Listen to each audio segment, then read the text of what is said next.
অনেক কাঠখড় পুড়িয়ে, অনেক জল ঘোলা করে, অনেক সমালোচনার জন্ম দিয়ে দুর্বার রাজশাহী অবশেষে তার ফ্র্যাঞ্চাইজির ক্রিকেটারদের বিপিএল এর পাওনা টাকা পরিশোধ করেছে? না, পুরো টাকা পরিশোধ করেনি, বা চুক্তি অনুযায়ী এখনো পর্যন্ত যে টাকা পরিশোধ করার কথা পুরো অ্যামাউন্ট পরিশোধ করা হয়নি। আমি যে ক্রিকেটারদের সঙ্গে কথা বলেছি, অফকোর্স সবার সঙ্গে কথা বলা সম্ভব হয়নি, বাট যাদের সঙ্গে কথা বলেছি তাদের কাছ থেকে আমি কনফার্ম হয়েছি যে চুক্তি অনুযায়ী যে 50% টাকা তাদের পাওয়ার কথা, তার থেকে 25% বৃহস্পতিবার রাত্রি 9টার দিক থেকে বোধহয় দেওয়া শুরু হয়েছে, এরকম কিছু ক্রিকেটারদের ক্যাশ দেওয়া হয়েছে। তাহলে বাকি 25% কি হবে? বাকি 25% চেকের মাধ্যমে ক্রিকেটারদের পরিশোধ করা হবে, এবং এই চেক ঠিকঠাক আছে কিনা, সবার নামে চেক ইস্যু হয়েছে কিনা, প্লেয়ার্স, কোচিং স্টাফস, টিম বয়স, অন্যান্য যারা টিমের সঙ্গে আছেন, সবার জন্য চেক রেডি হয়েছে কিনা, এটা বিসিবির সম্মানিত সভাপতি ফারুক আহমেদ তাকে দেখিয়ে তার অনুমতি নিয়ে তিনি দেখবেন, বুঝবেন, নিশ্চিত হবেন, তারপর তিনি অনুমতি দিলে তারপরে ওই চেকটা 25% যে চেকটা, কন্ট্রাক্টের 25% যেটা, সেটা ক্রিকেটারদের কাছে পৌঁছে দেওয়া হবে। আমি এটাই জেনেছি। সেটা বৃহস্পতিবার রাত্রেও হতে পারে, সেটা শুক্রবারেও হতে পারে, এবং ক্রিকেটারদের নাকি ফ্র্যাঞ্চাইজির পক্ষ থেকে বলা হয়েছে যে 25% চেকের মাধ্যমে দেওয়া হবে, সেই চেকটা যেন তারা মঙ্গলবার, অর্থাৎ আগামী মঙ্গলবারে জমা দেয়। সো এই পর্যন্ত হচ্ছে আপডেট। আমি যতটুকু শুনেছি, অফকোর্স সব প্লেয়ারের সঙ্গে আমার কথা বলা সম্ভব হয়নি, যাদের সঙ্গে কথা বলেছি তাদের সঙ্গে কথা বলে মোটামুটি এই তথ্যগুলো আমি পেয়েছি, যেটা আপনাদের জানালাম। এই যে ঘটনাগুলো ঘটলো, কোনো প্রয়োজন ছিল না। যদি পেশাদার কাঠামোতে ফ্র্যাঞ্চাইজি তাদের কাজ পরিচালনা করতো, এই ঘটনা ঘটতোই না।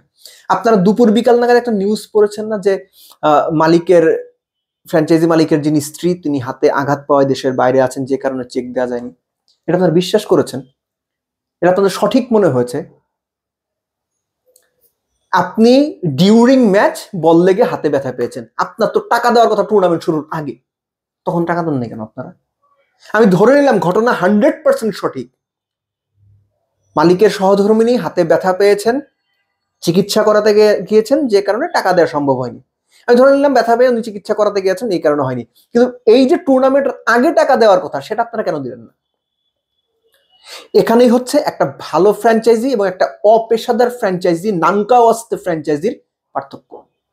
এবং এই ধরনের ফ্র্যাঞ্চাইজি যতদিন বিপিএল এ থাকবে, আপনি নিশ্চিত থাকেন এই সিজন, পরের সিজন, আগের সিজন, 5 সিজন পরে এরকম বা কাছাকাছি ঘটনা আপনি শুনবেন, জানবেন। এই যে আমরা বা আমাদের মতো মানুষজন এগুলো নিয়ে কথা বলবে, গণমাধ্যমে লেখালেখি হবে, সমালোচনা হবে, আপনারা সমালোচনা করবেন, গালি দেবেন, তালি দেবেন, আনন্দ পাবেন, হো হো করে হাসবেন, পুরো ব্যাপারটা একটা তামাশায় পরিণত হবে। Exactly this thing is happening for long. এটা কোনো ভালো প্র্যাকটিস না, এটা কোনোভাবেই ভালো প্র্যাকটিস না। এক একবার এক এক ফ্র্যাঞ্চাইজি আসবে, এক এক রকম করে দল পরিচালনা করবে, কেউ টাকা দেবে না, কেউ টাকা দিতে গিয়ে নয় ছয় করবে, কেউ আরো অন্যান্য নানান রকম কর্মকাণ্ডে জড়িয়ে পড়বে। এতে ক্রিকেটের ভাবমূর্তি নষ্ট হয়, সবচেয়ে বড় ক্ষতিগ্রস্ত হয় ক্রিকেট বোর্ডের ভাবমূর্তি। কেননা এই ফ্র্যাঞ্চাইজি গুলোকে ক্রিকেটে আসার সুযোগ করে দেয় ক্রিকেট বোর্ড। সিদ্ধান্ত কে নেয়? আপনি নেন, আমি নেই, নাকি কোনো ক্রিকেটাররা নেয়? না, ক্রিকেট বোর্ডের নীতি নির্ধারক করে সিদ্ধান্তগুলো নেন। কোন ফ্র্যাঞ্চাইজি বিপিএল এ আসবে সেই সিদ্ধান্ত যারা নেন, তাহলে ডেফিনেটলি তারা খুঁটিয়ে দেখেন না। এবং এর আগেও আমি বলেছি যে এই যে প্রত্যেকটা ফ্র্যাঞ্চাইজির একটা গ্যারান্টি মানি দেওয়ার কথা নিয়ম অনুযায়ী, সেটা তারা না দেওয়ার পরও টুর্নামেন্টে পার্টিসিপেট করে যাচ্ছে।